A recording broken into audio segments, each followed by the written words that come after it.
கைவிட்ட சில நேரம் கர்த்தர் நம்ம கைவிட்டாருன்னு நம்ம நினச்சிக்கிறோம். இல்லைங்க, சில காலம் தீமையை அனுமதிக்கிறவர் அவர் தான் அனுமதி கொடுக்கிறார். அந்த தீங்கு நடப்பதற்கு அவர் தான் அனுமதியை கொடுக்கிறார். அந்த அனுமதி கொடுத்து என்னை கஷ்டப்படுத்துறவர் இல்லை, அந்த கஷ்டத்தின் மத்தியில் எனக்காக மனஸ்தாபப்படுகிறவர். நான் படுற கஷ்டத்தை பார்த்து எனக்கு மனதுருகுகிறவர், மனஸ்தாபப்படுகிற ஆண்டவர். அவர் மனஸ்தாபப்பட்டார்னா அந்த தீமைகளை, சொல்லப்பட்ட தீமைகளை நமக்கு என்னவா மாத்துறாரா? ஹல்லேலூயா. எரேமியாவின் தீர்க்கதரிசன புத்தகம் 33வது அதிகாரத்தை எடுத்து வாசித்து பார்த்தீங்கன்னு சொன்னா, 33வது அதிகாரம் நினைக்கிறேன்.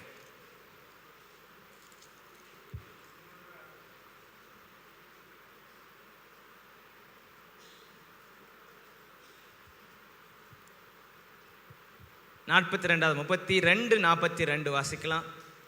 32:42. நான் இந்த ஜனத்தின் மேல் இந்த பெரிய தீங்கையெல்லாம் வர பண்ணினது போல அவர்களை குறித்து சொன்ன எல்லா நன்மையும் அவர்கள் மேல் வர பண்ணுவேன். அல்லேலூயா. இந்த மாசத்தினுடைய வாக்குத்தத்தத்தை நாம பார்த்தோம். யாக்கோபின் மகிமையை திரும்பி வர பண்ணுவது போல இஸ்ரவேலின் மகிமையை கர்த்தர் திரும்பி வர பண்ணுவார். அந்த மகிமையில ஒரு காரியம், ஒரு பார்ட் என்னன்னா நன்மை. ஆமென். ஹல்லேலூயா. ஒரு பார்ட் என்ன? நன்மை. எல்லாம் சேர்ந்து சொல்லுங்க, நன்மை. மகிமையில ஒரு பார்ட் என்ன? நன்மை. கர்த்தர் அவர்கள் மேல் சொல்லப்பட்ட எல்லா தீங்கையும் நான் வர பண்ணினது போல. அப்படின்னா தீங்க ஏற்கனவே எனக்காக சொல்லி வச்சிருக்கிறாரு. அந்த சொல்லப்பட்ட தீமைகள் தான் என் மேல என்ன பண்ணிருக்குது? வந்திருக்குது. இந்த சொல்லப்பட்ட தீங்கை எல்லாம் எனக்கு வர பண்ணினது போல இப்பொழுது சொல்லப்படுகிற எல்லா நன்மைகளையும் அவர்கள் மேல், பக்கத்தில் பார்த்து கை பிடிச்சு சொல்லுங்க, உங்க மேல சொல்லப்பட்ட எல்லா நன்மைகளையும் கர்த்தர் வர பண்ணுவார். நன்மை வர பண்ணுவார். சொல்லுங்க, நன்மை வர பண்ணுவார். எதை வர பண்ணுவாரா? எதை வர பண்ணுவாரா? அப்ப இது வரைக்கும் என்ன வந்திருக்குது? எதெல்லாம் வந்திருக்குது? நம்ம தேடி எது வந்துச்சு? நாம கூப்பிடல. ஆபத்து நம்ம தேடி வந்துச்சு, விபத்துகள் நம்ம தேடி வந்துச்சு, தீமைகள் நம்ம தேடி வந்துச்சு, சில மன கஷ்டங்கள் நம்ம தேடி வந்துச்சு, சில வியாதியின் கொடுமைகள் நம்ம தேடி வந்துச்சு. நாம அதை தேடி, யாராவது தேடி போறாங்களா? ஆபத்தை யாராவது தேடி வேணும்னே போய் தேடிக்கிறாங்களா? இல்ல. சிலதெல்லாம் நம்ம தேடி வருது. ஆனா கர்த்தர் சொல்றாரு, இதையெல்லாம் உன்னை தேடி வரும்படிக்கு அனுமதித்த நானு உனக்கு நன்மை வரும்படி நான் அனுமதி கொடுத்திருக்கிறேன். அல்லேலூயா. அப்ப கர்த்தர் எனக்கு நன்மை செய்கிறவர். அவர் தீங்கை அனுமதித்தாலும் தீங்கு செய்கிறவர் அல்ல. சொல்லுங்க, தீங்கை அனுமதிக்கிறவரே அன்றி தீங்கு செய்கிறவர் அல்ல. தீங்கு அனுமதிக்கிறார். ஏன்னா அந்த தீமையை எனக்கு என்னவா மாற்றுறதுக்கு. இப்ப துக்கத்தை அனுமதிக்கிறார், அந்த துக்கத்தை என்னவா மாத்தணும்? சந்தோஷமா மாத்தணும். அப்ப ஒண்ணு வந்தாதான் அது என்னவா மாற்றப்படுது? எனக்கு நன்மையா மாற்றப்படுது. அல்லேலூயா. இப்போ அது மேல இருக்கிற வசனத்தை நீங்க வாசித்து பார்த்தீங்கன்னா 40ஆம் வசனத்தை பாருங்க. அவர்களுக்கு நன்மை செய்யும்படி நான் அவர்களை விட்டு பின்வாங்குவதில்லை என்கிற நித்திய உடன்படிக்கையை அவர்களோட பண்ணி அவர்கள் என்னை விட்டு அகன்று போகாதபடிக்கு எனக்கு பயப்படும் பயத்தை அவர்கள் இருதயத்திலே வைத்து அவர்களுக்கு நன்மை செய்யும்படி அவர்கள் மேல் எப்படி இருப்பேன்? சந்தோஷமா இருப்பேன்.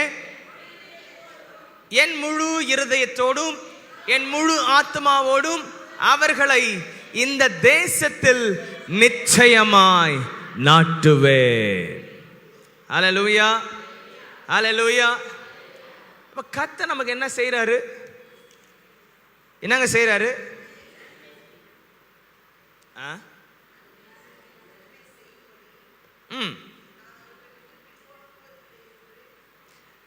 இப்போ 9வது வசனத்தை 33வது அதிகாரம் 9வது வசனத்தை வாசிக்கலாம். நான் அவர்களுக்கு செய்யும் நன்மையை எல்லாம் கவனிங்க, நடந்த தீங்க சொந்த பந்தங்கள் பார்த்திருக்கலாம், அவன் தானே, அவங்க ஒரு மாதிரி பேசியிருக்கலாம், இது சர்ச்சுக்கு தானே போறாங்க, பைபிள் தானே எடுத்துட்டு போறாங்க, உண்மையான தெய்வத்தை தானே ஆராதிக்கிறேன்னு சொல்றாங்க, அவங்க வாழ்க்கையில ஏன் இப்படியெல்லாம் நடக்கணும், ஏன் இப்படியெல்லாம் நடக்கணும் அப்படின்னு கொஞ்சம் பேர் கேள்வி கேட்குற அளவுக்கு சில தீமைகள் நம்முடைய வாழ்க்கையில் என்ன பண்ணியிருக்கோம், வந்திருக்கோம். அந்த தீமை நிமித்தம் அநேகருக்கு நம்ம பேச்சு பொருளாக மாறி இருப்போம். ஆமாவா? அந்த மாதிரி எத்தனை பேர் இருக்கிறீங்க? எனக்கு நடந்த தீமையை குறித்து எப்படியெல்லாம் பேசுனாங்க தெரியுமா, ஏன் இப்படி ஏன் அப்படி பேசியிருக்கிறாங்களா இல்லையா? அப்போ அப்படி பேச்சு பொருளா மாறின எனக்கு இங்க சொல்லப்படுகிற வார்த்தையின்படி, நான் அவர்களுக்கு செய்யும் நன்மையை கேட்க போகிற, அப்படின்னா தீமையை எப்படி ஜனம் கேட்டு நம்மை குறித்து தாழ்வா பேசினாங்களோ, நம்மை குறித்து கேலியா பேசினாங்களோ, அதன் மத்தியில கர்த்தர் இப்பொழுது செய்ய போகிற நன்மையானதை ஜாதிகள் கர்த்தர் கேட்கும்படி செய்ய போகிறார். ஹல்லேலூயா. பக்கத்துல கைப்படி சொல்லுங்க, ஜாதிகள் கேட்கும்படி செய்வார். கர்த்தர் நன்மை செஞ்சார்னா அது எதை கேட்கும்படி செய்வாரா? எதை கேட்கும்படி செய்வாரா? கர்த்தர் எனக்கு நன்மை செய்யறத கொஞ்சம் பேர் என் வீட்டார் மட்டும் பார்க்கறது இல்ல, கர்த்தர் எனக்கு நன்மை செய்யறத ஜாதிகளை கர்த்தர் அறியும்படி செய்ய போறார். ஆமென். பக்கத்துல கைப்படி சொல்லுங்க, இந்த நன்மை சாதாரணமானது இல்லை. ஏன்னா பரலோகத்திலிருந்து வர்றது எல்லாம் சாதாரணமானது அல்ல. ஆமென். நான் செய்தியை தியானிச்சுட்டு இருந்தேன், பாத்திரவான் அப்படின்னு சொல்லி. என்னது பாத்திரவான்னு ஒரு செய்தியை தியானிச்சுட்டு இருந்தேன், அது இன்னும் முடிக்கல. கர்த்தர் சித்தமான பார்க்கலாம், கர்த்தர் எப்போ நடத்துறாரோ அப்போ அந்த செய்தியை கர்த்தர் தருவார். சமாதானத்துக்கு பாத்திரவான், அப்புறம் தயை செய்வதற்கு இவன் பாத்திரவான். அப்படின்னா சுகம் கொடுப்பதற்கு, கேட்கிற சுகத்தை கொடுப்பதற்கு இவன் அப்படின்றத அந்த அந்த காரியங்களை நான் தியானிச்சுட்டு இருந்தேன். அப்போ சமாதானத்துக்கு பாத்திரவானா இருந்தால் தான் என்ன வரும்? சமாதானம் வரும். இப்போ ஒவ்வொன்றுத்துக்கும் ஒவ்வொரு பாத்திரம் யூஸ் பண்றீங்களா இல்லையா? குழம்புக்கு ஒரு பாத்திரம், பால் குண்டா, சாப்பாடு வடிக்கிறதுக்கு. அப்போ ஒவ்வொன்றுத்துக்கும் ஒவ்வொரு பாத்திரம் இருக்குது போல, எல்லாவற்றையும் ஒரே பாத்திரத்தில் நம்ம போட்டு வைக்கிறது இல்லாத மாதிரி, இப்போ நம்ம சில நேரத்தில் சுகத்தை கேட்குறோம் அப்படின்னா, சுகத்துக்கான பாத்திரமான இருந்தால் தான் அந்த சுகம் என்ன இடத்துல வரும். சமாதானம் வேணும்னு கேட்குறோம் அப்படின்னா, அந்த சமாதானத்துக்கு ஏற்ற பாத்திரமான இருந்தால் தான் அந்த சமாதானம் இடத்துல வரும். ஏசு இப்படி சொன்னாரு, ஒரு வீட்டுக்குள்ள நீங்க பிரவேசிக்கும் போது அந்த வீட்டை என்ன பண்ணுங்க, இந்த வீட்டுக்கு சமாதானம் உண்டாவதாக என்று அதை வாழ்த்துங்கள். சமாதானத்துக்கு பாத்திரவான் அங்கே இருந்தா அந்த சமாதானம் வீட்டில தங்கும். ஒருவேளை அவன் சமாதானத்துக்கு பாத்திரவானா இல்லாவிட்டால் உங்களிடத்துக்கு அது திரும்பி. நிறைய நேரம் எங்களுக்காக ஜெபம் பண்ணுங்க பாஸ்டர் சொல்லி ஜெபம் பண்ணி கேட்குறீங்கல்ல, அப்போ நாங்கள் ஜெபம் பண்ணுறோம், நீங்கள் உங்கள் சமாதானத்துக்காக ஜெபம் பண்ணுறோம், உங்கள் சுகத்துக்காக ஜெபம் பண்ணுறோம். சில நேரம் உங்ககிட்ட போய் எங்ககிட்ட ரிட்டர்ன் வந்தது, ஏன் நீங்கள் அதுக்கு என்னவா இல்லை. சரி, இது இன்னொரு டாபிக், அது பிறகு பார்க்கலாம். கொஞ்சம் டீப்பாக நம்ம என்ன பண்ணலாம், தியானம் பண்ணலாம், எப்படி பாத்திரவானாய் மாறுவது அப்படின்றதெல்லாம் அப்புறம் நம்ம பார்க்கலாம். அப்படி நல்லா கவனிங்க. இப்போ இது வரைக்கும் எப்படிப்பட்ட பாத்திரமா நீங்க இருந்தீங்க அப்படின்னா, தீமைகளை அனுபவிக்கிற பாத்திரம், சில நேரம் கர்த்தருடைய உக்கிரத்தின் வண்டல்களை உரிந்து கொடுத்த பாத்திரமா, தத்தளிப்பின் பாத்திரமா நம்ம இருந்திருக்கலாம். எப்படி இருந்திருப்போம்? தத்தளிப்பின் பாத்திரம். ஏசாயா தீர்க்கதரிசன புத்தகத்தில் அதை நம்ம வாசிக்கலாம். ஏசாயா தீர்க்கதரிசன புத்தகம், தத்தளிப்பின் பாத்திரத்தை உன் கையில் நின்று, அதிகாரம் வசனம் சொல்லுங்க, 51:22. கர்த்தனாகிய உன் ஆண்டவரும் தம்முடைய ஜனத்துக்காக வழக்காட போகிற உன் தேவனமானவர் சொல்லுகிறது என்னவென்றால், இதோ தத்தளிப்பின் பாத்திரத்தை உன் கையிலிருந்து நீக்கி போடுகிறேன், இனி என் உக்கிரத்தினுடைய பாத்திரத்தின் வண்டல்களை நீ குடிப்பது இல்லை. அப்படின்னா சில நேரம் சில தீங்குகள் எதனால வந்துச்சு அப்படின்னா, கர்த்தருக்கு விரோதமான காரியங்களை செய்ததுனால அவருடைய உக்கிரத்தின் கோபம் அவருடைய உக்கிரத்தின் கோபம், அவருடைய பாத்திரத்திலிருந்து அந்த உக்கிர கோபம் ஒரு வண்டல் போல வழிஞ்சிச்சு. அந்த வழிந்த அந்த கோபத்தை நான் உறிஞ்சி குடிச்சதுனால, அப்படின்னா நான் செய்த பாவத்தினால அந்த தண்டனை எனக்கு வந்துச்சு. சில அக்கிரமத்தினால தண்டனை வந்துச்சு. சில ஒழுங்கற்ற வாழ்க்கையினால, கிரமம் இல்லாத வாழ்க்கையினால சில ஆண்டவருடைய கோபத்தை நான் உறிந்து குடிக்க வேண்டியதா இருந்துச்சு. அதனால உறிந்து குடித்த என்னுடைய பாத்திரம் இப்ப எப்படிப்பட்ட பாத்திரமா இருக்குது அப்படின்னா, தத்தளிக்கிற பாத்திரமா இருக்கு. எப்படி இருக்குதா? பக்கத்துல பார்த்து கேளுங்க, உங்க வாழ்க்கை அப்படி இருக்குதா? தத்தளிப்பின் பாத்திரம் போல இருக்கா? தத்தளிப்பின் பாத்திரம் என்ன? தத்தளிக்கிற பாத்திரம் என்ன? தத்தளிப்பின் பாத்திரம் அப்படின்னா ஒரு ஸ்டேபிளான வாழ்க்கையே இல்ல, ஆடினேங்குது. அந்த இடத்துல ஆடிட்டே இருக்குது பாருங்க.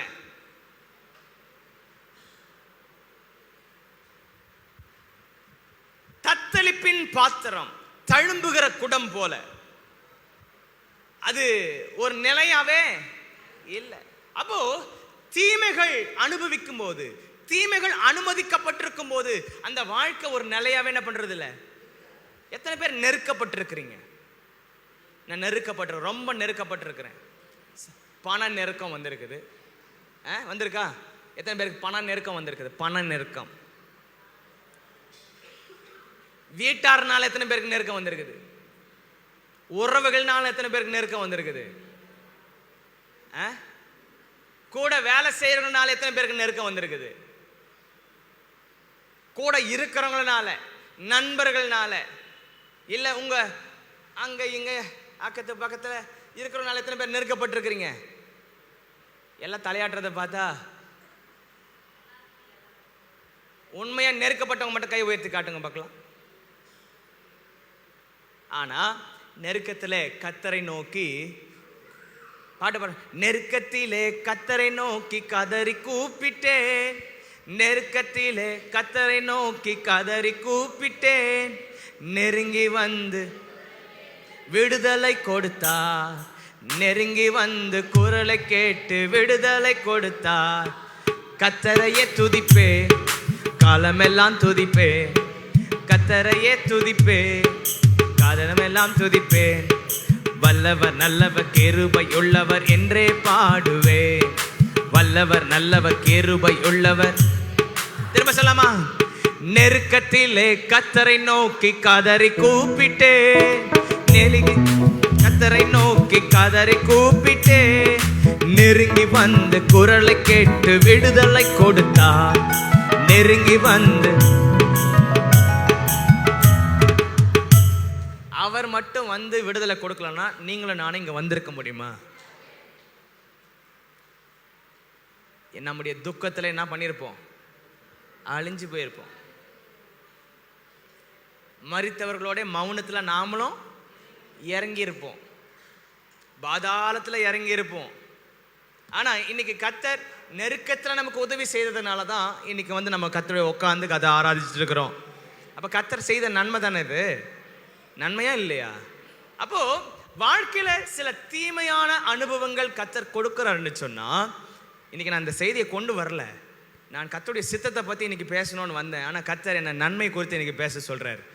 ஏன்னு தெரியல, கர்த்தர் நன்மை குறித்து பேச சொல்றாரு. நீங்க அனுபவித்த தீங்குக்கு பதிலாக உங்களுக்கு நன்மை வரும் என்று கர்த்தர் சொல்லுகிறார். நீங்க கையை உயர்த்தி சொல்லுங்க, நான் நம்புகிறது அவராலே வரும். சொல்லுங்க, நான் நம்புகிறது அவராலே வரும். யாராலே வரும்? நான் நம்புகிற நன்மை அவராலே எனக்கு வரும். ஆமென், ஆமென். அப்ப கர்த்தர் நன்மை செய்கிறவர். நன்மைக்கான காரியங்கள் நீங்க பார்க்கும்போது எடுத்து வாசிக்கலாம்.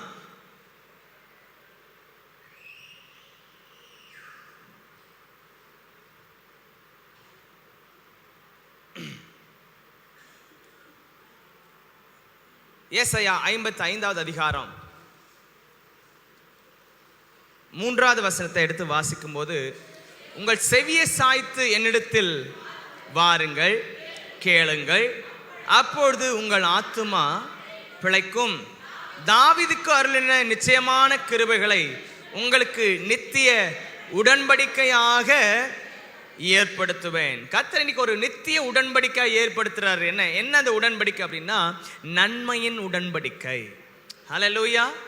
தாவீதுக்கு அருளின நிச்சயமான கிருபைகளை உங்களுக்கு நித்திய உடன்படிக்கையாக நான் ஏற்படுத்துகிறேன் என்று சொல்லுகிறவர் இன்னைக்கு நம்ம கூட ஒரு உடன்படிக்கை பண்றாரு. இப்ப அதான் நம்ம வாசிச்சோம். எரேமியாவின் தீர்க்கதரிசன புத்தகம் 32வது அதிகாரம் 42வது வசனத்துல எடுத்து வாசி. 40ஆம் வசனத்துல இருந்து வாசிக்கலாம். 40ஆம் வசனத்துல இருந்து, அவர்களுக்கு நன்மை செய்யும்படி நான் அவர்களை விட்டு பின்வாங்குவதில்லை என்கிற என்னது நித்திய உடன்படிக்கை. நித்தியம் என்ன? நித்திய உடன்படிக்கை என்ன? நித்தியம்னாவே அதுக்கு என்ன கிடையாது, ஒரு ஃபுல் ஸ்டாப் கிடையாது, அதுக்கு ஒரு எல்லை கிடையாது. நித்தியம்னாவே அது முடிவில்லாததுன்னு அர்த்தம். அப்போ ஒரு உடன்படிக்கை, ஒரு முடிவில்லாத ஒரு உடன்படிக்கை கர்த்தர் நம்ம கூட ஏற்படுத்துகிறார். அந்த உடன்படிக்கை என்னன்னு சொன்னா, நான் உங்களுக்கு நன்மை செய்வதிலிருந்து பின்வாங்குவதில்லை என்கிற ஒரு உடன்படிக்கை. எதன உடன்படிக்கையா? தீமை செய்வேன் என்ற உடன்படிக்கை நம்ம இடத்துல என்ன பண்ணல, செய்யவே இல்லை. பக்கத்தில் பாசுங்க, தீமை செய்வேன், தீமை செய்வேன் அப்படின்னு கர்த்தர் நம்ம கூட உடன்படிக்கை பண்ணல. ஆனா என்ன உடன்படிக்கை பண்ணிருக்கிறாரு? நன்மை செய்வேன் என்கிற நித்திய உடன்படிக்கை பண்ணிருக்கிறான்னு சொன்னா, அப்ப அந்த நன்மையானது தற்காலிகம் இல்லை, அந்த நன்மையானது எனக்கு நிரந்தரமானது. ஆமே. அப்போ தீமைகள் தற்காலிகமானது, நன்மை எனக்கு நித்திய உடன்படிக்கை ஏற்படுத்தி இருக்கிறார் சொன்னா, அப்ப தீமைகள் எனக்கு என்ன பண்ணுதா, எப்படிப்பட்டது? அது தற்காலிகமானது. ஒருவேளை அந்த தற்காலிகமான காலத்துல, அந்த தீமையின் காலத்துல நீங்க இருப்பீங்கன்னு சொன்னா, அது கொஞ்ச காலம் தான் கஷ்டம், கொஞ்சம் காலம் தான் கஷ்டம். ஆனா கொஞ்சம் காலம் பாட அனுபவிக்கிற உங்களை கர்த்தர் சீர்படுத்தி, ஸ்திரப்படுத்தி, பலப்படுத்தி நிலைநிறுத்துவார். நீங்க எடுத்து வாசிக்கலாம். பேதுருவின் நிருபத்துல, கொஞ்ச காலம் பாட அனுபவிக்கிற உங்களை கிறிஸ்து இயேசுவுக்குள் நம்மை நித்திய மகிமைக்காக அழைத்தவராய் இருக்கிற சகல கிருபையும். அதிகாரம் வசனம் சொல்லுங்க. 1 பேதுரு 5:10 வாசிக்கலாம். 1 பேதுரு 5:10. கிறிஸ்து இயேசுவுக்குள் நம்மை தமது நித்திய மகிமைக்கு, அப்ப எதுக்கு அழைக்கப்பட்டிருக்கிறோம்? நித்திய மகிமைக்கு, அந்த நித்திய உடன்படிக்கைக்கு, நித்திய உடன்படிக்கைக்காக அழைக்கப்பட்டிருக்கிற நம்ம, நித்திய மகிமைக்காக அழைக்கப்பட்டிருக்கிற நம்மை சகல கிருபையும் பொருந்திய தேவன் தாமே கொஞ்ச காலம் பாடு. எவ்வளவு காலம்? கொஞ்ச காலம் இரவல் வாழ்க்கதா. அந்த பாட்டு தெரியுமா? இந்த வாழ்க்கை எவ்வளவு காலமா? இதுல அனுபவிக்கிற பாடுகள் எத்தனை காலம்? எத்தனை காலங்க? எவ்வளவு காலங்க? பேதுரு அழகா சொல்றாரு, கொஞ்ச காலம் பாடு அனுபவிக்கிற உங்களை. எல்லாம் சேர்ந்து சொல்லுங்க. கொஞ்ச காலம் பாடு அனுபவிக்கிற எங்களை. அப்ப காலம் எவ்வளவு காலங்க? பாடுக்கு எவ்வளவு காலம்? ஏங்க உங்க பாடுகளுக்கு எவ்வளவு காலங்க? பின்னாடி இருக்கிறவங்க சொல்லுங்க. அப்ப அது நிரந்தரமானதா? நிரந்தரமானதா? ஆனா வேதம் சொல்லுது, நன்மையை எது வரைக்கும் கர்த்தர் வச்சிருக்கிறாரா? அதுக்கு காலமே கர்த்தர் சொல்லல. நன்மையை நித்திய உடன்படிக்கையாக நான் உனக்கு வைத்திருக்கிறேன். பாடுகள் கொஞ்ச காலம்தான், ஆனா நன்மை நித்திய காலம். ஆமென். கோபமோ ஒரு நிமிடம், அப்புறம் அவர் கிருபையோ நித்தம் நித்தம். கோபம் ஒரு நிமிஷம் வந்து நம்மளை அடிச்சாலும் அந்த அடியினுடைய வேதனை கொஞ்ச காலம் தான் இருக்கும். நம்ம தானே இப்ப பிள்ளைங்க அடிக்கிறோம், எவ்வளவு நேரம் அழுது? அடிச்சவனே எவ்வளவு நேரம் அழுறாங்க பிள்ளைங்க? எவ்வளவு நேரங்க? அந்த வலியினுடைய வேதனை இருக்கிற வரைக்கும் அழுவாங்க. அதுக்கப்புறம் ஒரு சாக்லேட் காட்டுங்க. ஜேசன் அப்படித்தான் அழுதுட்டே இருப்பான். அடிச்சிட்டோன்னா அப்பா அடிச்சுட்டான், அழுதுட்டே இருப்பான், அழுதுட்டே இருப்பான். அழுதுட்டே இருக்கும்போது டக்குன்னு ஒரு சாக்லேட் கிட்கேட் எடுத்து இங்க பாரு மகன் கிட்கேட் அப்படின்னு போதும், கிட்கேட்டா உடனே அப்புறம் என்ன பண்றது இல்ல. அப்ப அந்த அழுகை அந்த காலம் எவ்வளவுதான். அப்ப நன்மை வரும்போது தானா அந்த தீமையினுடைய வேதனைகள் நம்ம இடத்துல வெளியே போயிட்டே இருக்குது.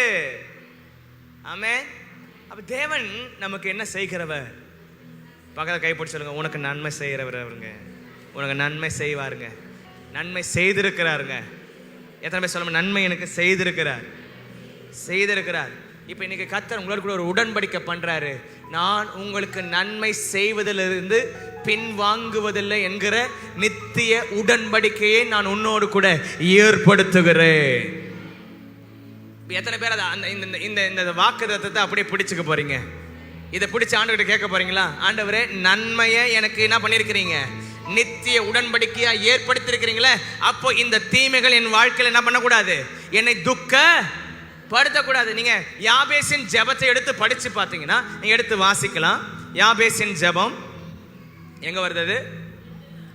2 நாளாகமம்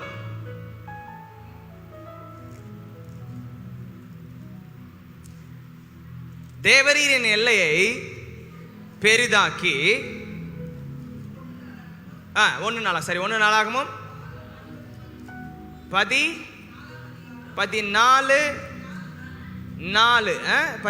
அதிகாரமா 16 வாசிக்கலாம்.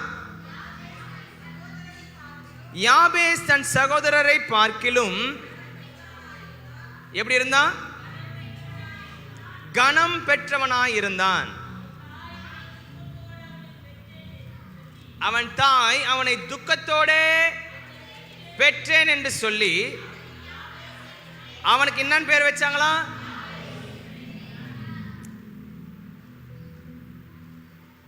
எனக்கு கூட பேரு யாபேஸ். ஏன் யாபேஸ்ன்னு எனக்கு பேர் வச்சாங்க தெரியுமா? நான் பிறக்கிறதுக்கு முன்னாடி நாள் எங்க அம்மாவுக்கு கை காலெல்லாம் வீங்கி போச்சான். இன்னொன்னு, நான் எப்போ அவங்க வயிற்றில் உருவாக ஆரம்பிச்சேனோ அப்பத்துலேருந்து அவங்களுக்கு ஆபத்து மேலே ஆபத்து வந்திருக்குது. 3 பஸ் ஆக்சிடென்ட் ஆகிருக்குது. அந்த ஆக்சிடென்ட்ல இவங்க இருந்திருக்கிறாங்க பஸ்ஸுக்குள்ள.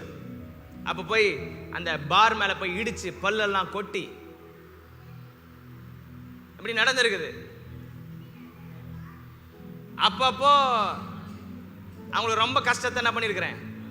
திடீர்னு பிபி கூடிடும், திடீர்னு தைராய்டு அதிகமாயிரும், என்ன நடக்குன்னே தெரியல. மற்ற குழந்தைங்களுக்கெல்லாம் எப்படி கஷ்டம் படல. ஆனா எனக்கா நான் எப்போ கருவுல உள்ள உருவாக ஆரம்பிச்சேனோ அப்பத்துல என்ன வந்துருச்சு அவங்களுக்குள்ள பாடு. நான் கொடுத்த அவ்வளோ வேதனைக்காக தான் எனக்கு என்ன பேர் வச்சாங்க? துக்கத்தோட இவனை என்ன பண்ணிருக்கிறேன், நான் துக்கத்தோட பெற்றெடுத்தேன்னு சொல்லி தான் எனக்கு என்ன பேர் வச்சாங்க? யாபேஸ். அப்ப எனக்கு பேர் என்ன? எங்க அப்பா அம்மா எனக்கு கொடுத்த பேர் என்ன? துக்கம்.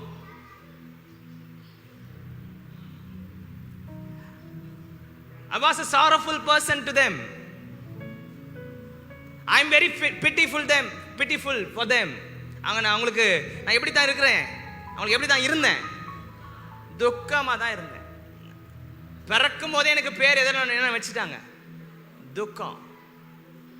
பைபிள் யாபேஸுக்கும் பேர் என்னது? துக்கம். ஏன்னா அவனுக்கு துக்கத்தோட அவனை பெற்றெடுத்ததுனால அவன் தாய் அவனுக்கு யாபேஸ் என்று பேரிட்டாள். ஒருவேளை துக்கம் வாழ்க்கையில் இருக்கலாம். இந்த உலகம் நமக்கு பேர் இந்த துக்கம்ன்ற பேரை கொடுக்கலாம். ஆனா யாபேஸ் இப்ப ஜெபம் பண்றான், தேவரீர் என் எல்லையை. யாபேஸ் இஸ்ரவேலின் தேவனை நோக்கி, தேவரீர் என்னை ஆசீர்வதித்து என் எல்லையை பெரிதாக்கி உமது கரம் என்னோடு இருந்து தீங்கு என்னை துக்கப்படுத்தாதபடிக்கு. அவன் இப்படி கேட்கல, நான் மற்றவங்களுக்கு துக்கமா இல்லாதபடிக்கு அப்படின்னு கேட்கல. அவன் சொல்றான், தீங்கு என்னை துக்கப்படுத்தாதபடிக்கு. ஏன்னா அவனுக்கு தெரியும் நான் துக்கம் இல்லை, கர்த்தர் இந்த உலகத்துல என்னை ஆசீர்வாதமா வைத்திருக்கிறார். ஹல்லேலூயா. இப்ப நான் மாத்தட்டி சொல்ல முடியும், நான் என் வீட்டுக்கு துக்கம் இல்லை, நான் ஒரு ஆசீர்வாதம். பக்கத்தில் கைப்பிடிச்சல, நீங்க ஆசீர்வாதங்க. நான் ஏன் தான் இந்த குடும்பத்தில் பிறந்தனோ, ஒருவேளை குடும்பத்தில் அப்பா அம்மாவே இப்படி சொல்லி திட்டிருப்பாங்க, நீ ஏன் தான் வந்து என் வயிற்றுல பிறந்தையோ அப்படின்னு எல்லாம் சொல்லி திட்டி இருக்கலாம். எனக்கு ஏன் நீ வந்து பிறந்த, உன்னை பெற்றதுக்கு ஒரு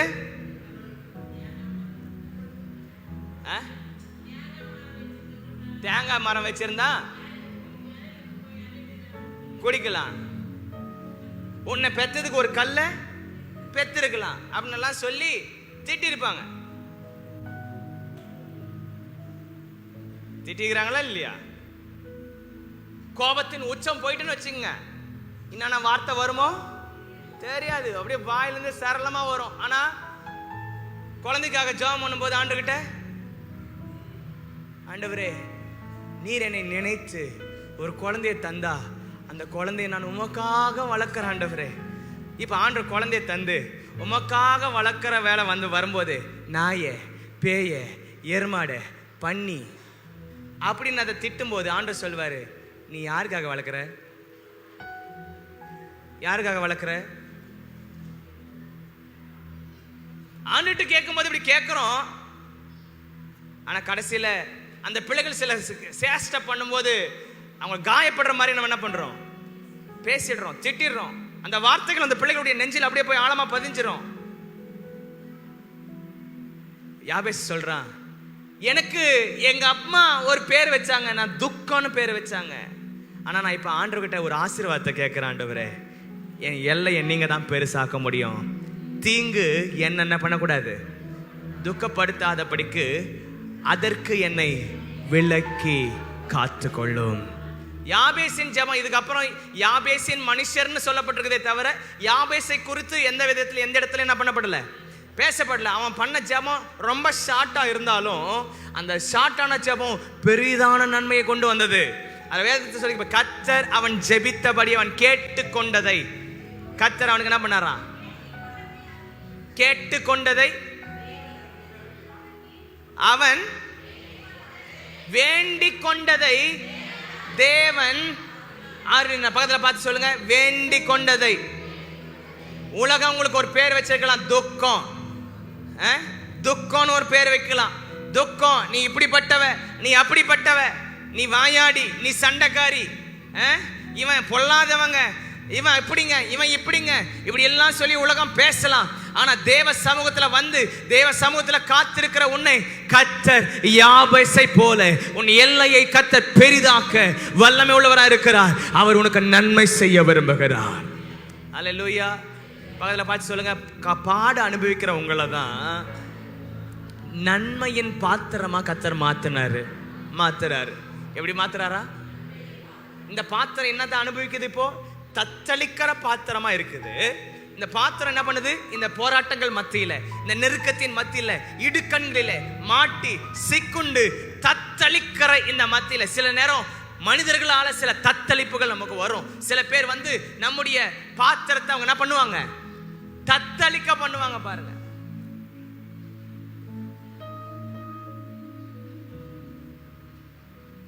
குழந்தைங்க கிட்ட தண்ணியை கொடுத்தீங்கன்னா அப்படியே பத்திரமா வச்சிருப்பாங்க, அப்படிதானே? என்ன பண்ணுவாங்க, அந்த தண்ணியை ஒரு பாடுபடுத்துவாங்க. பாருங்க, எப்படி ஆட்டுறது, அப்படியே ஊத்துறது, கையை விடுறது, கலக்கிறது, கீழே ஊத்திட்டு என்ன பண்றது, போட்டு தேய்க்கிறது. அந்த ஒரு தண்ணி தான், அது அவ்வளோ பாடு என்ன பண்ணுவாங்க.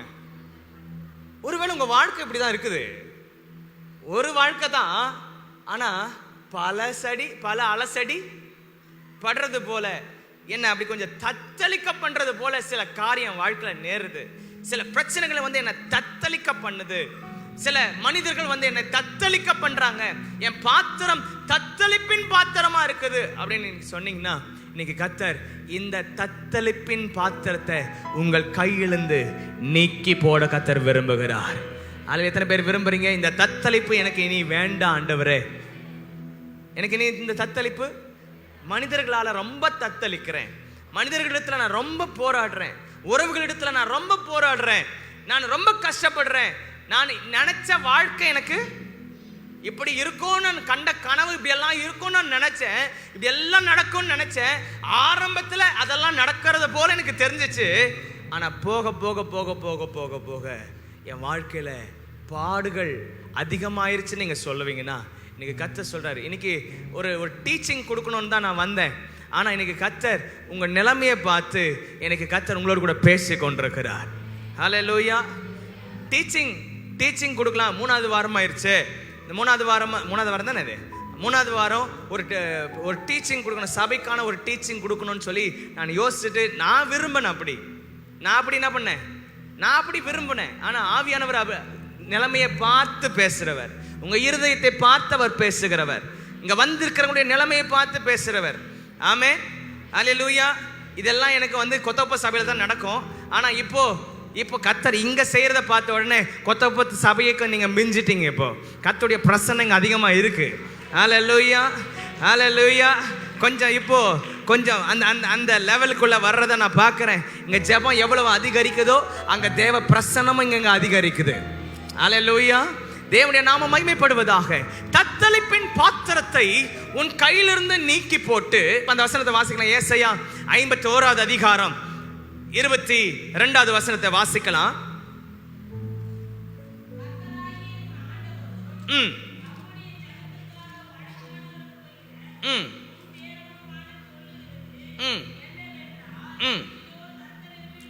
இதோ தத்தளிப்பின் பாத்திரத்தை உன் கையிலிருந்து நீக்கி போடுகிறேன். இனி என் உக்கிரத்தினுடைய பாத்திரத்தின் மண்டல்களை நீ குடிப்பது இல்லை.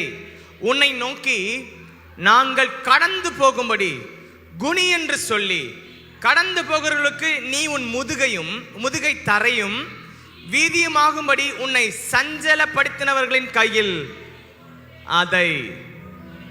அப்படின்னா இது வரைக்கும் உங்களை தத்தளிக்க பண்ணாங்க பாருங்க. நீங்க உங்களை குனிய வச்சு மேலே ஏறி போனாங்க பாருங்க. உங்க முதுகு மேல ஏறி போனாங்க பாருங்க. நிறைய பேருக்கு நீங்க நன்மை செஞ்சிருப்பீங்க. அவங்க மேல போறதுக்கான நன்மை என்ன பண்ணிருப்பீங்க, நீங்க செஞ்சிருப்பீங்க. ஆனா அவங்க மேல ஏறினதுக்கு அப்புறம் உங்களை பின்னாடி திரும்பி கூட பார்த்திருக்க மாட்டாங்க. நீங்க உங்களை ஒரு பொருட்டா கூட எண்ணிருக்க மாட்டாங்கன்னா, இன்னைக்கு கர்த்தர் சொல்றாரு, மேல போயிட்டு உன்னை இலக்காரமா பாக்குறாங்கல்ல, ஆனா அவங்க மேல போறதுக்கெல்லாம் நீங்க தானே காரணமா இருந்தீங்க. நீங்க காரணமா இருக்கும்போது அவங்க உங்களை பார்த்து இலக்காரமா இப்ப பாக்குறாங்க. மேல போயிட்டதுனால கொஞ்சம் ஆசீர்வாதம் ஆயிட்டதுனால இலக்காரமா பாக்குறாங்களா?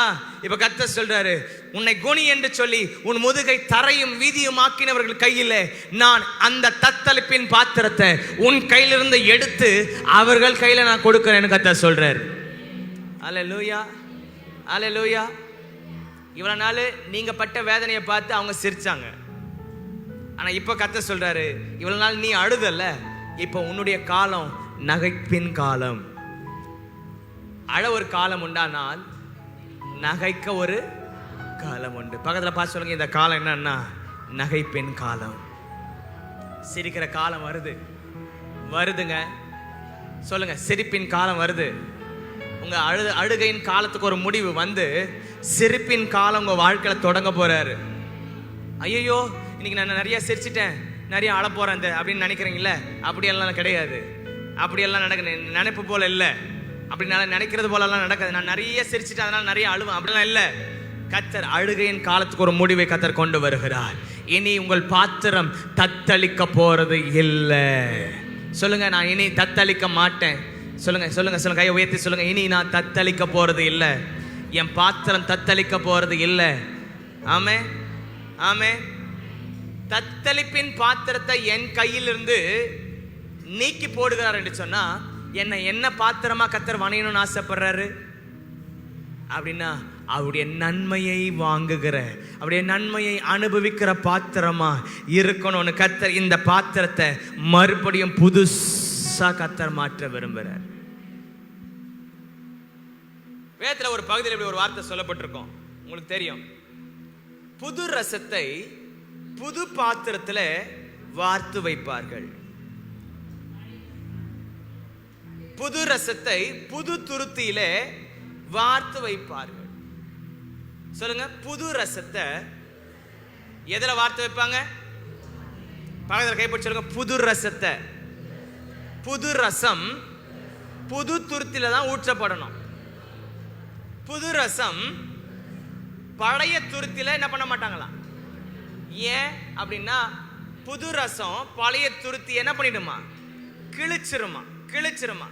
அதே போல புது துணி துண்டை, கோடி துண்டை எடுத்து பழைய துணியோடு கூட என்ன பண்ண மாட்டாங்க, தைக்க மாட்டாங்க. ஏன்னா புதுசு பழைச என்ன பண்ணிரும், கிழிச்சிரும்.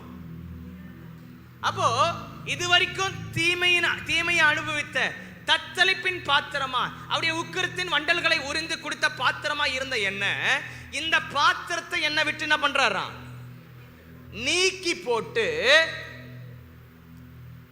என்ன பாத்திரமா மாத்தணும்னு விரும்புறாரு.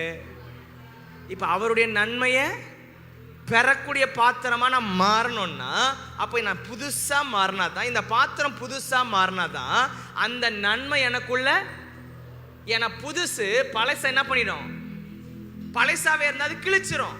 அப்போ இதுவும் கிழிக்கப்பட்டுடுது, ஊற்றப்பட்ட ரசமும் சிந்தப்பட்டுறது, ரெண்டுமே வீணா போகுது இல்ல. அப்போ கர்த்தர் நன்மையை கொடுத்தா அந்த நன்மை நம்ம இடத்துல வீணா போக கூடாது. பக்கத்துல கைப்பிடி சொல்லுங்க, கர்த்தர் நன்மையை கொடுக்கும்போது, கர்த்தர் நன்மையை கொடுக்கும்போது அந்த நன்மையை பெறக்கூடிய, அந்த நன்மையை தக்க வைத்துக் கொள்ளக்கூடிய, அந்த நன்மையை பாதுகாத்துக் கொள்ளக்கூடிய அளவுக்கு என் பாத்திரம் இருக்கணும். ஆமாவா? ஏன்னா பரலோகத்திலிருந்து வர்றது எல்லாமே புதுசு. எல்லாம் சேர்ந்து சொல்லுங்க, பரலோகத்திலிருந்து வர்றது எல்லாமே. God will never give you a second hand. கர்த்தர் எப்பொழுதுமே யூஸ் பண்ணப்பட்டதை கொடுக்க மாட்டாரு. நான் சொல்றது எத்தனை பேருக்கு புரியுது? ஏற்கனவே யூஸ் பண்ணினதை கர்த்தர் கொடுக்கிறது இல்ல. சில ஹாஸ்பிட்டல் போனீங்கன்னா சில நோயாளிகளுக்கு ஏற்கனவே கொஞ்சம் மருந்து யூஸ் பண்ணியிருப்பாங்க, மீதி இருக்கும் பாருங்க. அந்த மீதியை யாருக்கு கொடுப்பாங்க? இன்னொரு பேஷண்ட்டுக்கு போடுவாங்க பாருங்க. மீதியை யூஸ் பண்ணினதுல இருந்து கொஞ்சம் மீதியை போடுவாங்க. அந்த மாதிரி கொடுக்கிறவர் இல்ல. கர்த்தர் எது கொடுத்தாலும் புதுசா தான் கொடுப்பார். பாதல் கைப்பற்றி சொல்லுங்க, உங்களுக்கு புதுசு வேணுமா பழசு வேணுமா? நீங்க பழசா இருந்தீங்கன்னா உங்களுக்குள்ள என்னதான் கொடுக்கப்படும்? பழசு தான். ஆனா புதுசா மாறினா தேவனிடத்தில் எதை பெற்றுக்கொள்ளலாம்? புதிய நன்மைகளை பெற்றுக்கொள்ளலாம். ஆமே. இது வரைக்கும் ஏற்கனவே பழைய நன்மைகளை நம்ம பெற்றிருக்கிறோம், எல்லா நன்மைகளை பெற்று நம்ம வாழ்ந்துட்டு இருக்கிறோம். ஆனா இப்ப கர்த்தருடைய சமூகத்துல வரப்போற நன்மை எப்படிப்பட்டது? புதுசு. புதுசு கண்ணா, புதுசு. எதுங்க புதுசு? எத்தனை பேருக்கு புதிய நன்மையை வரணும்னு ஆசைப்படுறீங்க? புதிய நன்மைகள் உங்க எல்லைகளுக்குள்ள வரணும்னு எத்தனை பேர் ஆசைப்படுறீங்க? உங்க வாசல்களுக்குள்ள புதிய நன்மைகள் வரணுமா? உங்க வாழ்க்கைக்குள்ள புதிய நன்மைகள் வரணுமா? இன்னைக்கு அதுக்காக தான் நான் பேசிட்டு இருக்கிறேன். தத்தளிப்பின் பாத்திரத்தை கர்த்தர் உன் கையிலிருந்து நீக்கி போடுகிறார். அப்படின்னா தத்தளிப்பின் பாத்திரத்துல மறுபடியும் ஒரு நன்மையை ஊத்தணும். அது மறுபடியும் என்னதான் ஆயிட்டு இருக்கோம்? தத்தளிச்சுட்டே தான் இருக்கும். அதனால இன்னைக்கு கர்த்தர் சொல்றாரு, தத்தளிப்பின் பாத்திரத்தை உன் கையிலிருந்து நீக்கி போடுகிறேன்.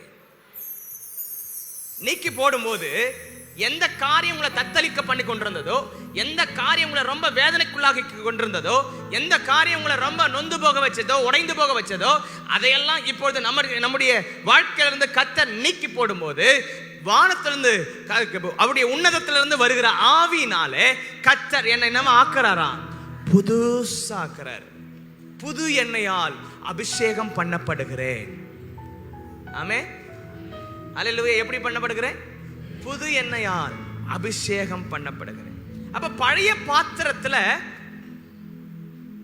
பழைய ரசம் தான் இருக்கும். கர்த்தர் நம்மள பழைய ரசமா இருக்க விரும்பல. எப்படி இருக்கணும்னு விரும்புறாரு? நம்ம சில நேரம் நினைக்கிறோம் மீன் குழம்பு பழசாக ஆகாதான் டேஸ்ட்னு. ஆனா ஆண்டவர் சொல்றாரு, அது ரொம்ப பழசாயிடுச்சுன்னா உன் உடம்புக்கு கேடு.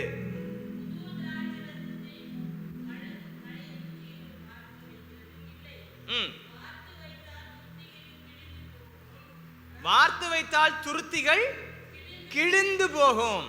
நல்லா கவனிங்க. அப்போ எத்தனை பேருக்கு இன்னைக்கு அற்புதத்தை பெறணும்னு ஆசைப்படுறீங்க? ஆண்டவர் சமூகத்துல ஒரு அற்புதம் நான் வாங்கணும்னு ஆசைப்படுறேன் அப்படின்னா, இன்னைக்கு கர்த்தர் உங்க இடத்துல எதிர்பார்க்கறது தெரியுமா? நீ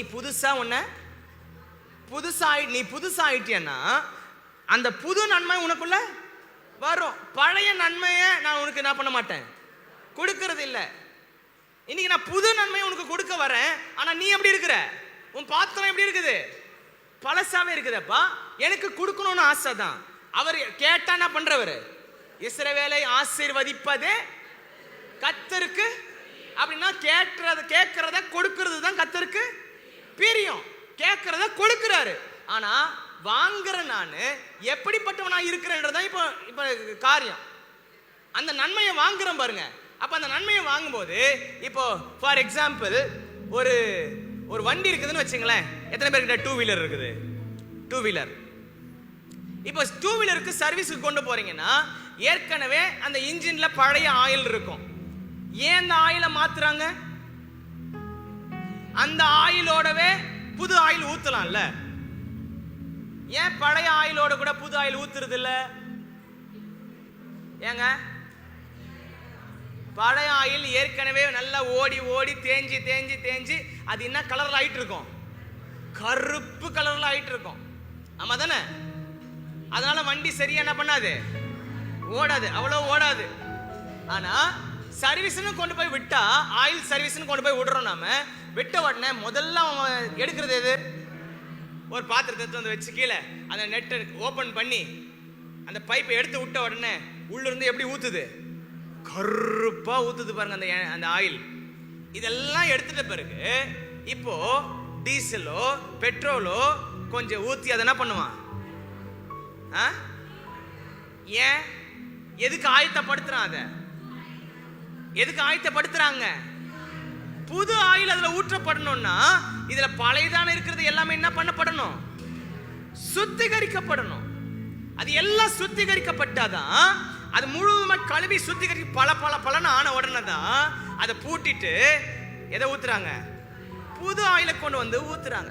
பழைய ஆயிலோட புது ஆயில் ஊத்துனா ஏற்கனவே பழைய ஆயிலும் புது ஆயிலும் ஒன்னா சேர்ந்தா புது ஆயில் கூட என்னவா மாறிடுது? பழைய ஆயில் போலவே கருப்பா மாறிடும். ஆமா தானே? அதனாலதான் ஆயில் எல்லாம் எல்லாத்தையும் கிளீன் பண்ணி புது ஆயில ஊத்துறாங்க. பக்கத்துல பார்த்து சொல்லுங்க, இந்த மெஷினுக்கும் அப்படிதான். எந்த மெஷின்? இந்த மெஷின் ஓடி ஓடி ஓடி என்ன ஆயிருக்குது? இப்போ உள்ள இருக்கிற ஆயில் என்ன ஆயிருக்குதுங்க? கொஞ்சம் பழசாகி கருப்பாயிட்டு இருக்குது. இப்ப இந்த தத்தளிப்பின் பாத்திரம் உன் கையிலிருந்து நீக்கி போடாவிட்டா, இந்த பாத்திரம் சுத்திகரிக்கப்படாவிட்டா, இந்த பாத்திரம் கிளீன் பண்ணப்படாவிட்டா, பரலோகத்திலிருந்து வருகிற அந்த புதிய நன்மைகளை நான் பெற்று அதனுடைய ஆசீர்வாதங்களை நான் அனுபவிக்க முடியாது. அப்ப இன்னைக்கு கர்த்தருடைய ஆசை என்னன்னா, அந்த புதிய ஆசீர்வாதத்தை உங்களுக்கு கொடுக்கணும்ன்றதான். கேட்டா அவர் என்ன பண்றாரு? கேளுங்கள், கேட்கிறோம், வாங்குறோம். ஆனா அது என்ன பண்றோம்?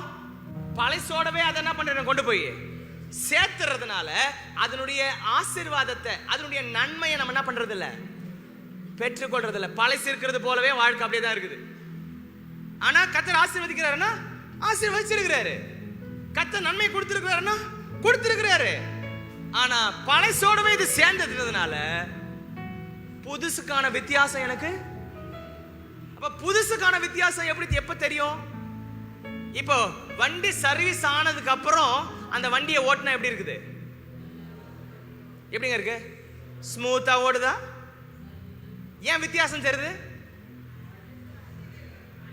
ஏன் வித்தியாசம் தெரியுது? அதுல என்னென்னலாம் இதெல்லாம் போயிருக்குது, அதெல்லாம் மாத்தி கம்ப்ளீட்டா கிளீன் பண்ணி புதுசு அதுல போட்டதுக்கு அப்புறம் தான் இப்ப வண்டியை ஓட்டினா எப்படி போகுது? அப்போ தேவ சமூகம் கூட என்ன தெரியுமா? இந்த தேவ சமூகம் என்ன தெரியுமா? Automobile shop. இந்த மெஷினை எல்லாம் கழுவி சுத்திகரிச்சு புது எண்ணெயை ஊத்தி போப்பா இப்போ ஓடுப்பான்னு அனுப்புற இடம் தான் என்னது? தேவ சமூகம். பக்கத்தில் கைப்பற்றி சொல்லுங்க, நீங்க எங்க வந்திருக்கிறீங்க? ஒர்க் ஷாப்புக்கு வந்துக்கிறீங்க. எங்க வந்திருக்கிறீங்க? ஒர்க் ஷாப்புக்கு வந்திருக்கிறீங்க. எத்தனை பேருடைய வண்டி எந்த கண்டிஷன்ல இருக்குதுன்னு தெரியல. எப்போ இன்ஜின் சீஸ் ஆகணும் தெரியல. எப்போ இன்ஜின் சீஸ் ஆகி வண்டி இதுக்கு மேல என்னால ஓட முடியாதப்பான்னு நிக்க போதுன்னு தெரியல. ஆனா இன்னைக்கு அப்படிப்பட்ட வண்டிகளை எல்லாம் கர்த்தர் முன்கூட்டியே கர்த்தருடைய சமூகத்துக்கு கொண்டு வந்து இன்றைக்கு உன்னை கிளீன் பண்ணும்படி கர்த்தர் கொண்டு வந்திருக்கிறார். இன்றைக்கு கர்த்தர் உங்களை சுத்திகரிக்க, உங்களுடைய தத்தளிப்பின் பாத்திரத்தை உங்கள் கையிலிருந்து நீக்கி போட்டு கர்த்தர் உங்களை புதிய பாத்திரமா, அவருடைய நன்மையை அனுபவிக்கிற பாத்திரமா, நன்மையின் ஆசீர்வாதங்களை அனுபவிக்கிற பாத்திரமா கர்த்தர் உன்னை மாற்ற விரும்புகிறார். எத்தனை பேர் இதை விசுவாசிக்கிறீங்க? ஹல்லேலூயா, ஹல்லேலூயா. விசுவாசிக்கிறீங்களா? விசுவாசிக்கிறீங்களா? எத்தனை பேருக்கு மாற்றப்படணும்? எண்ணெய் மாற்றப்படணும் எத்தனை பேர் ஆசைப்படுறீங்க? இந்த எண்ணெய், எனக்குள்ள இருக்கிற அந்த எண்ணெய், பழைய எண்ணெய் என்ன பண்ணப்படணும்? வேணாங்க வேணாங்கன்னு சொல்லிட்டீங்கன்னா கடைசி வரைக்கும் அந்த பாத்திரம் எப்படி தான் இருக்கும்? பக்கத்துல பார்த்து சொல்லுங்க, உங்களை எட்டி பார்த்தா கருப்பா தான் இருக்கும், பல பலன்னு இருக்காது. எந்த பாத்திரத்துல குழம்பு ஊற்றி வைக்கிறீங்க? பழைய பாத்திரத்திலையா? காலையில பால் வச்சுட்டு டீ போட்டு குடிக்கலான்னு பால் வச்சுட்டு குளிக்கலான்னு போயிட்டேன். போய் வரதுக்குள்ள பால்கோவா ஆயிட்டுக்குது. பிளாக் கலர் பால்கோவா மாதிரி ஃபுல்லா தீஞ்சு போயிட்டு இருக்குது. வச்சது மறந்துட்டேன், பல நினைவுல பல இதுல ஓடுறதுனால மறந்துட்டேன். அவ பாருங்க, பாத்திரம் கொஞ்சம் அப்படியே விட்டாது என்ன ஆயிடுது? ரொம்ப சூடு ஏறினாலும் என்ன ஆயிடும்? அப்படின்னா ஓடிட்டே இருந்தாலும் என்ன ஆயிடும்? கேப்பிச்சு, ரொம்ப ஓடிட்டே இருந்தீங்கன்னா, ரெஸ்டே இல்லாம ஓடிட்டே இருந்தீங்கன்னா வண்டி வண்டி வண்டி சீஸ் வண்டி சீஸ் ஆகக்கூடாதுன்னா அப்பப்போ ஒர்க் ஷாப்ல வந்து வண்டி என்ன ஆக்கப்படணும்? சர்வீஸ் செய்யப்படணும். அது தேவ சமூகத்துல தான் வரும். உமது சமூகம் வரும்போதெல்லாம் என் கண்ணீர் எல்லாம் மாறுகின்றது.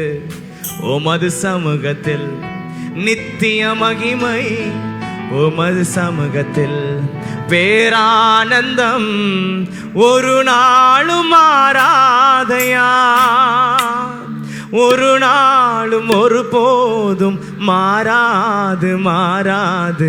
உம் சமூகமே உம் சமூகமே, உமது சமூகம் வரும்போதெல்லாம் என் கண்ணீரெல்லாம் மாறுகின்றது.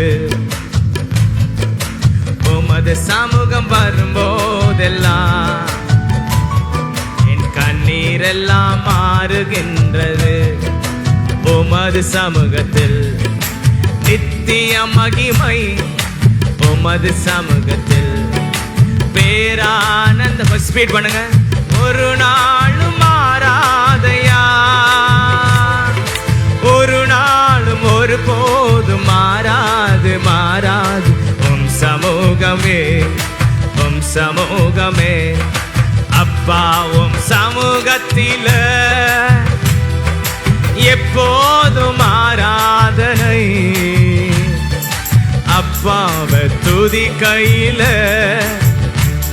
என் உள்ளமெல்லாம் துள்ளுதையா, என் உள்ளமெல்லாம். அப்ப அவருடைய சமூகத்துல நாம் மாற்றப்படுகிறோம். முதல்ல சொல்லுங்க, என் நிலைமை மாறுது. அப்படின்னா இங்க வந்தாவே ஒரு மாற்றம் நடக்குதுன்னா நடக்குதுங்க. நான் வந்தபடியே திரும்பி போகிறது இல்லை. அப்படின்னா என்னை ஆசீர்வதிக்கிறாரு, என்னை நன்மையால நிரப்புறாரு, என் பாத்திரத்தை நிரம்பி வழிபடி செய்யறாரு. ஆனா அந்த நன்மையை வாங்கின நானு புது பாத்திரமா இருந்தேனான்றது இன்னைக்கு நான் இன்னைக்கு சோதிச்சு பார்க்கணும். புது பாத்திரமா இருந்தேன்னா அந்த அந்த நன்மையின் ஆசீர்வாதத்தினுடைய வித்தியாசத்தை என் வாழ்க்கையில என்ன பண்ண முடியும்? ஒருவேளை பழைய என் வாழ்க்கையில் அப்படியே இருந்துச்சுன்னு வச்சுங்களேன், பழைய காரியமே இருந்து புது நன்மையை நான் வாங்கியிருப்பேன்னா அந்த பழையது புதியதை, புதியது பழையதை கெட்டு போக பண்ணிரும், கிழிச்சிரும். ரசமும் சிந்தி போயிருதான், துருத்தியும் வீணா போயிருதான். அப்ப இன்னைக்கு கர்த்தர் சொல்றாரு, உன்னுடைய பாத்திரம் தத்தளிப்பின் பாத்திரத்தை நான் நீக்கி போடுறேன், உன்னை நான் புதிய பாத்திரமா நான் மனையணும்னு விரும்புறேன்.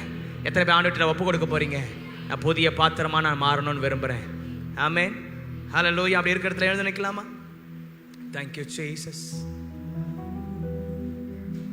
எங்கள் மீது கண்ணை வைத்து ஆலோசனை சொல்லுகிறீ, எங்கள் மீது கண்ணை வைத்து ஆலோசனை சொல்லுகிறீ. சோதனை வருகின்ற நேரமெல்லாம் தாங்கி எங்களை நடத்துகிறீ. சோதனை வருகின்ற நேரமெல்லாம் தாங்கி எங்களை நடத்துகிறீர், தாங்கி எங்களை நடத்துகிறீர். அப்பாவும் சமூகத்தில எப்போதும் ஆராதனை, அப்பாவை துதிக்கையில என் உள்ளமெல்லாம் துள்ளுதையா, என் உள்ளமெல்லாம் துள்ளுதையா. அப்பாவும் சமூகத்தில போதும் ஆராதனை, அப்பாவை துதிக்கையில என் உள்ளமெல்லாம் துள்ளுதையா, துள்ளுதையா. கூப்பிடும் காக்கை குஞ்சுகட்டும், ஆகாரத்தை தருகின்றீ. கூப்பிடும் காக்கை குஞ்சுகட்டும், அவைகளை பார்க்கிலும் எங்களையே மிகவும் நேசித்து நடத்துகிறீர். அவைகளை பார்க்கிலும் எங்களையே மிகவும் நேசித்து நடத்துகிறீர், மிகவும் நேசித்து நடத்துகிறீர். அப்பாவும் சமூகத்தில எப்போதும் ஆராதனை, அப்பாவை துதிக்கையில என் உள்ளமெல்லாம் துள்ளுதையா, என் உள்ளமெல்லாம் துள்ளுதையா. அப்பாவும் சமூகத்தில எப்போதும் மகதலதரபா மன்கலதியந்தோ என் உள்ளமெல்லாம் உமது சமூகம் வரும்போதெல்லாம் என் கண்ணீரெல்லாம் மாறுகின்றது. உமது சமூகம் வரும்போதெல்லாம் என் கண்ணீரெல்லாம் மாறுகின்றது. உமது சமூகத்தில் நித்திய மகிழ்ச்சி, உமது சமூகத்தில் பேரானந்தம் ஒருபோதும் மாறாதையா, ஒருபோதும் ஒரு நாள் மாறாது மாறாது. உம் சமூகமே, உம் சமூகமே, உம் சமூகமே.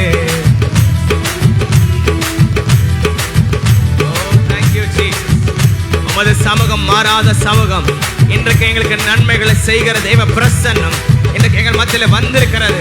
நான் கேட்கிறதை கொடுக்கிற தெய்வ பிரசன்னம், நான் விரும்பினதை தருகிற தெய்வ பிரசன்னம், உம்முடைய சித்தத்தின்படி எனக்கு கட்டளையிடுகிற தெய்வ பிரசன்னம் என் மத்தியில் வந்திருக்கிறதுக்காய் ஸ்தோத்திரம். எனக்கு நான் பழைய பாத்திரமா இருக்க விரும்பல, தத்தளிப்பின் பாத்திரமா நான் இருக்க விரும்பல. எனக்கு என் பாத்திரத்தை கர்த்தர் கழுவி சுத்திகரிக்கும்படிக்கு என்னை நான் ஒப்பு கொடுக்கிறேன். ஆண்டவரே, என் பாத்திரம் இன்றைக்கு கழுவப்படுவதாக. எல்லா தத்தளிப்பின் பாத்திரத்தை என் கையிலிருந்து நீக்கி போடுகிற ஆண்டவர், நீக்கி போட்டு இப்பொழுது என் பாத்திரத்தை சுத்திகரியும். நன்மையான எந்த ஈவும் பூரணமான எந்த வரமும் பரத்திலிருந்து உண்டாகி ஜோதிகளின் பிதாவிடத்திலிருந்து இறங்கி வருகிறது என்று சொல்லப்பட்ட வார்த்தையின்படி அவரிடத்திலிருந்து வருகிற அந்த நன்மை, அவரிடத்திலிருந்து வருகிற அந்த நன்மையான ஈவுகளை நான் அனுபவிப்பதற்கு என்னுடைய பாத்திரம் தகுதி உள்ளதாய் மாறுவதாக, தகுதி உள்ளதாய் மாறுவதாக, தகுதி உள்ளதாய் மாறுவதாக. அவர் வருகிறார், அவர் உன்னை தொடுகிறார், இப்ப உன்னை தொடுகிறார், இப்ப உன்னை ஆசீர்வதிக்கிறார். அவருடைய ஆசீர்வாதத்தின் கரம் உன்மேல் வருகிறது, அவருடைய நன்மை உன்மேல் வருகிறது. அவர் உன்மேல் நன்மை செய்யும்படி சந்தோஷமா இருக்கிறார், சந்தோஷமா இருக்கிறார். உனக்கு நன்மையை கொடுக்கிறார், நன்மையை கொடுக்கிறார். நன்மையினால உன் வாயை திருப்தி ஆக்குகிறார், நன்மையினால உன் வாயை திருப்தி ஆக்குகிறார். அவருடைய வீட்டின் நன்மையால உன்னை திருப்தி ஆக்குகிறார். அவர் நிரப்புறாரு, அவர் நிரப்புறாரு, நிரப்புறாரு. தத்தளிப்பின் பாத்திரமாய் அல்ல, அவருடைய நன்மையை அனுபவிக்கிற பாத்திரமாய், நன்மையை கொண்டு போகிற பாத்திரமாய் கர்த்தர் மாற்றுகிறார், மாற்றுகிறார். ஹalleluya, ஹalleluya, ஹalleluya, ஹalleluya. இனி சாபத்தின் பாத்திரம் அல்ல, இனி வேதனையின் பாத்திரம் அல்ல, இனி இந்த பாத்திரம் வேதனையின் பாத்திரம் அல்ல, வியாதியின் பாத்திரம் அல்ல, இது சுகத்தின் பாத்திரம்.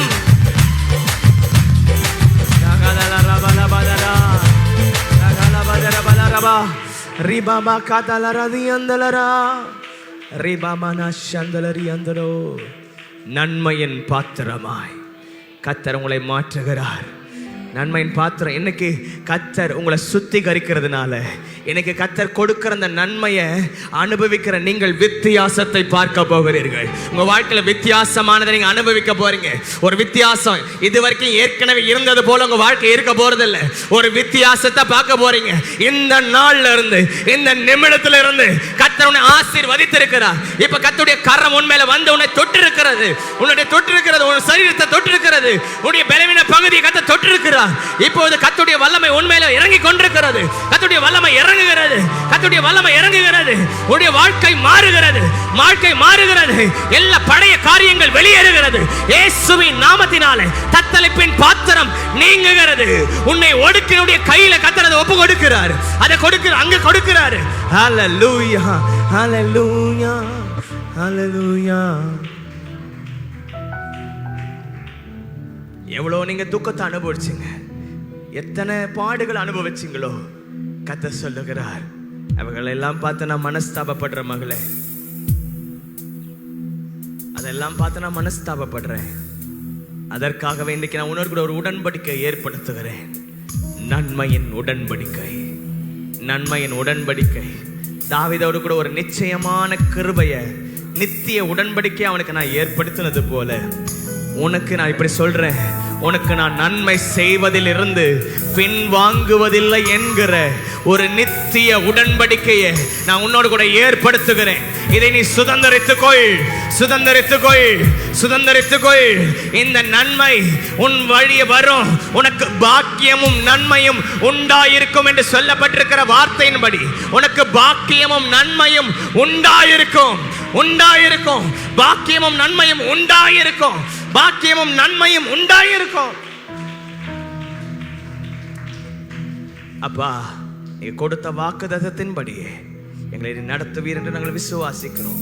முத கையில் எங்களை தாழ்த்தி அர்ப்பணிக்க, எங்களை சுத்திகரித்து எனக்கு இந்த புது நன்மையை, புது கிருபைகளை கர்த்தர் எனக்கு தந்ததுக்காய் ஸ்தோத்திரம்.